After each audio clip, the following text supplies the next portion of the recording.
Nowadays, everything runs on chips, from smartphones to microwaves. Even the cars and the electric grid today are dependent on these.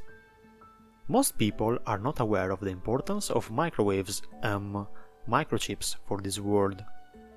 Especially people born after the social media era was already begun. It is important to be aware of the impact of microchips, and the purpose of this video is to synthesize the functioning of the today technological world in the easiest way possible. Do you think personal computers always looked like these Jurassic things? Well, this is wrong. They were worse than these. The first computers used the so-called termo-ionic valves, the predecessors of transistors.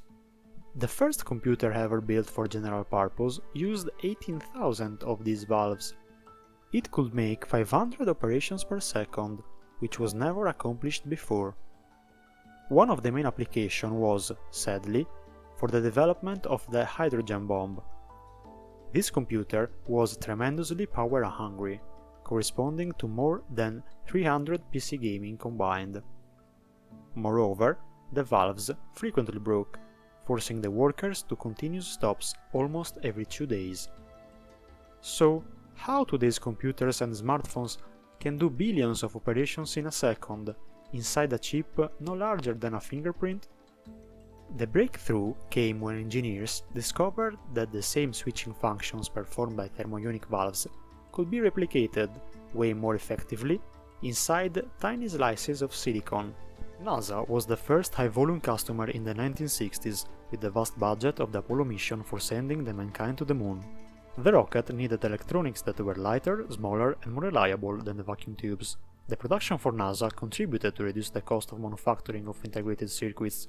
It was immediately understood that the area of application could have been expanded into military systems and the civilian market.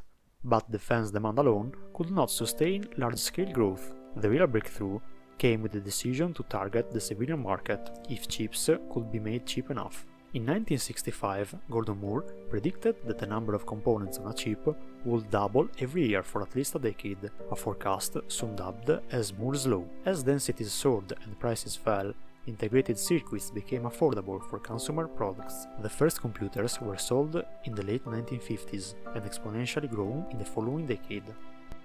Whether you're ordering a pizza or launching a satellite, you are leaning on a few square millimeters of silicon. That silicon decides who wins in politics, in business, and yes, in war. In the early 1980s, Japan produced cheap, ultra-reliable DRAM. By 1988, Japanese firms own 51% of global chip revenue, rising from post-war rubble to technological superpower. Today, the production of chips is divided into 3 categories. The ones who design them, mostly American companies like AMD, Nvidia and Intel. Toolmakers, that are mostly in the US, Netherlands and Japan. And finally manufacturers, where 75% of wafers come from East and Southeast Asia. Taiwan alone prints 4 of every 10 processor dies. In conclusion, tell me what you've learned from this video and if there was something that you already knew. If you liked it, smash the like button. Goodbye and see you soon.